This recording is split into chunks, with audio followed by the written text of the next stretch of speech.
Hi, my name is Fraser and welcome to GPU Solutions.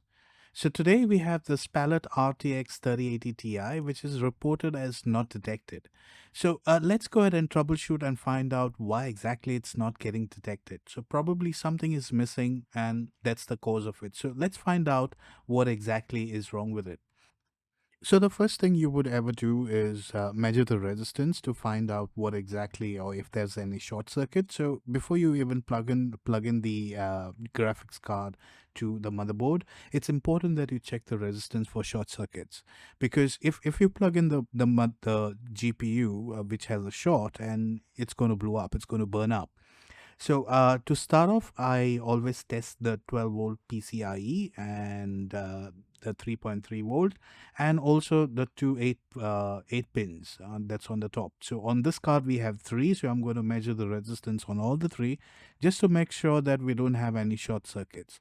So on over here we have a high resistance, but it's doable. So we'll have to open up the card to find out why exactly it's the first two pins are slightly higher than normal. You can see that it's in the kilo ohms and it's not charging like how you would or a normal 8 pin or would charge the capacitors charge. So they start off at zero and gradually increase the resistance. So let's go ahead and open up the card and we'll continue from there.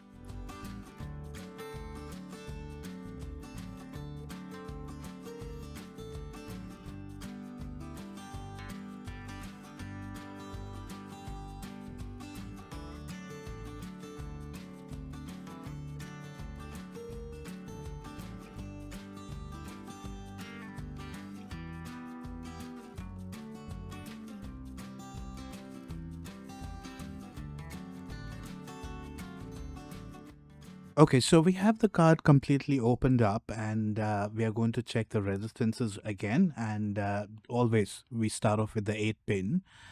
So the first voltage that we want to check is the 12 volts, and we want to ensure that there is no short circuit on the 12 volts.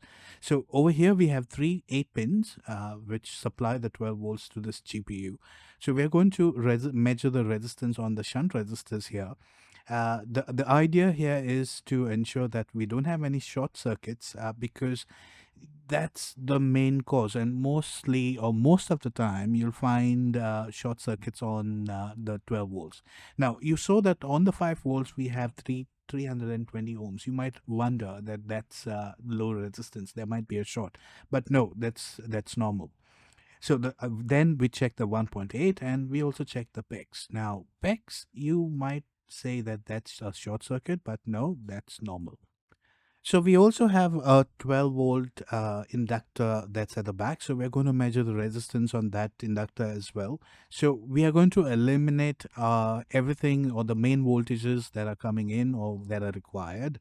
And we don't have any short circuits on this one. So the next thing we are going to do is we are going to switch the multimeter in the diode mode, and we are going to check the first pair on the PCIe lanes, just to make sure that it's functioning properly. Now, in diode mode, you are expecting in the 300 zero point 0.3 volts, zero point 0.3 or 0.4 volts. That's the kind of reading that you're expecting. So let's go ahead and measure and check if we have that kind of reading here. So we are going to test only the first pair here, and because when it comes to detection, that's the first thing that the computer is going to test, and if there is no reply on those lines, our GPU is not going to get detected. We are also going to check the PEX reset line and the clock, the plus and minus, but as you see here, everything looks normal. So as per our readings that we got from the resistance check, everything looks to be good here. So the next thing what we have to do, or what we are going to do, is we are going to connect our custom power supply and check if we have all the voltages present. So after resistance, the next step is checking voltages. So let's connect our power supply and let's continue from there. So we have our 12 volts custom power supply connected, and this connects to the 12-volt bench power supply, not the 12 volts, but it's 0 to 30 volts bench power supply. And as you can see, it's drawing normal, current, which indicates that we have our core which is functioning. So let's go ahead and measure the resistance and check if, sorry, not the resistance, but the voltages across all the inductors, and check if we have all the voltages present. So starting off with the 8 pin, and that's what we always check first, we are going to measure all the three 8 pins. And as we can see, we do have 12 volts here. So what's missing? Let's check 5 volts. Do we have 5 volts? And we do. So the next one is 1.8, and we do have 1.8 as well. Let's measure PEX. There you go. So our PEX is not giving us the desired voltage. So it should come up with about zero point 0.9 volts. And in our case, we don't have PEX, but we do have core, which is 0.7 volts, and the core is functioning. So that's the reason we have 2 amps power draw. So our PEX is missing. So let's go ahead and check why exactly our PEX is missing. So probably there are a few things that we have to check when it comes to PEX, or if any other voltage rails. There are three things that are required. One is the supply, which is the 12 volt supply. Then we also have the VCC, which is 5 volts, and we will also check the enable signal. So if all the three things are present, probably we have something missing, or one of the three that's missing. Then we'll look somewhere else. But if we have all the three present, we know that the chip is faulty, and we'll go ahead and replace that one. So let's go ahead and switch back to the microscope. Let's connect my probe and switch to the microscope. There you go. So let's take a look at our chip. So the first thing we are going to measure is the supply in. So the 12 volt supply in comes from a resistor around here. Let me point it out as well. So we are going to measure 12 volts, which is coming in here, and it comes in through this resistor. So if we have 12 volts, which we do, and let's go ahead and now measure the voltages next to the chip. So the first thing if we are going to measure is what our voltage is looking on the PEX, and it is still 100 milliamps. So let's check the enable signal. Now, if you don't know where the enable signal is, so this is pin 1, pin 2 is enable signal. So we're going to measure pin 2 and check if we have the enable signal. So it's about 1.2 volts. That means we do have our enable, and which is a good sign. So that means we don't have any other components which are faulty. Let's check 12 volts. Do we have 12 volts? Yes, we do. So our 12 volts is also coming into the chip. Let's check for 5 volts.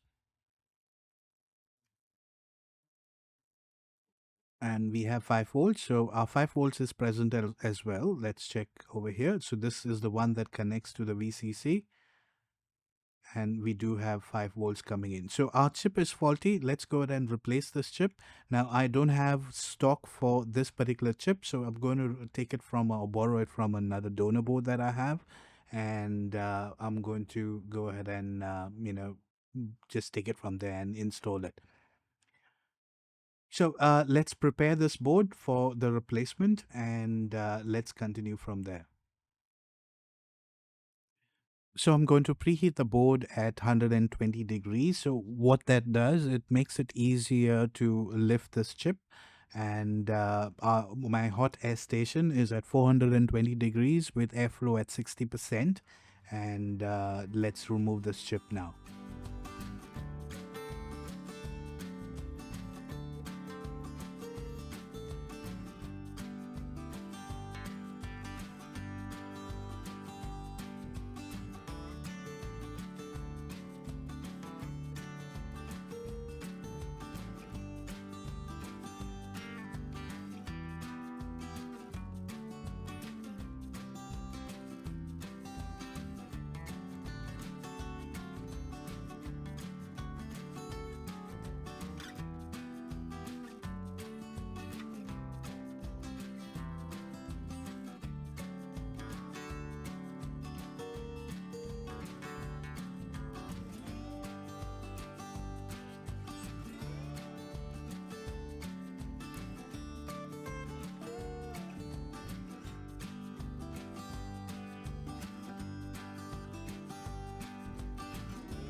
Okay, so we have gone ahead and replaced the chip. And the next thing that it's important that we go ahead and clean up the mess that we have created.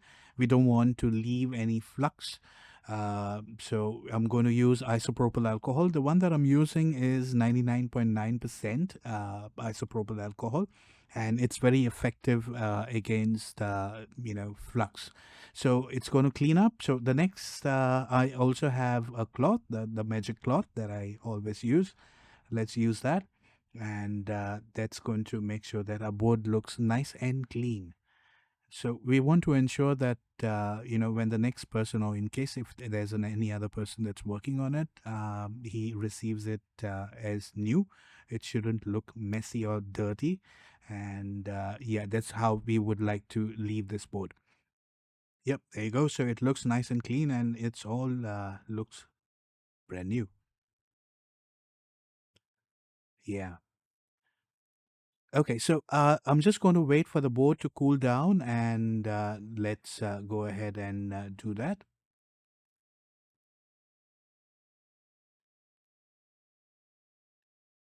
There you go. So our board has cooled. So the next step is to put this on a test bench and check if this card boots. But before we do that, it's important that we check if our PEX is now available. So I'm going to connect my custom power supply back again, plug in all the wires, and we have three 8 pins. I don't see a reason for this GPU to have three 8 pins, but yeah, we do have three 8 pins. And yeah, let's check if we have our PEX now. So switching on to voltage on my multimeter, and fingers crossed. Yes, we do have our PEX now. So this is 0.9 volts, and that's what it's supposed to be. Let's put this card on our test bench and boot this card up. Let's see if we get an image. If we do, we have a fix on our hands. But yeah, let's go ahead and test this one now. So the card is on the bench, waiting for an image. So I've just pressed the button to boot the card. Let's hope we have an image now. And we do. So there you go. So we have a fix. Let's go ahead and remove it from here. Assemble the card completely. Apply some new thermal paste and some pads, and let's go ahead and get this card ready. So there you go. So the card is ready, and let's go ahead, boot this back on a test bench and boot into Windows, install the drivers, and run a couple of stress tests. So the reason for the stress test is just to ensure that the repair that we have done and the GPU is running as per spec. So the first thing I'm going to do is wait for the drivers to install.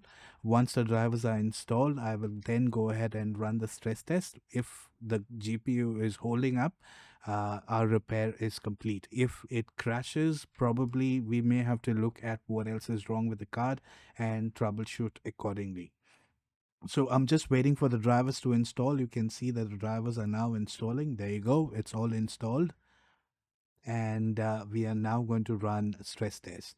So I always start off with FurMark, because FurMark, it stresses the GPU core, not specifically the memory. So I just want to make sure that the temperatures and the power draw is okay. So with FurMark, I can test that. So you can see that the power consumption is hitting 100%.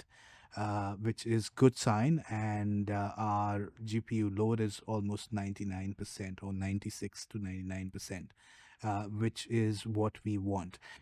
So I'm just going to continue, running the rest of the test, and it looks like our tests are successful, or the stress test is successful. And if I'm able to complete the last one, this GPU goes back to its owner. So I hope you learned something from this video. If you did, please hit the like button, and don't forget to subscribe for more content like this. If you would like to support this channel, you can always join this channel on a monthly contribution, or you can also use the thanks button as a one-time option. So anything helps. So thank you for watching. You have a good day. Bye for now. Cheers.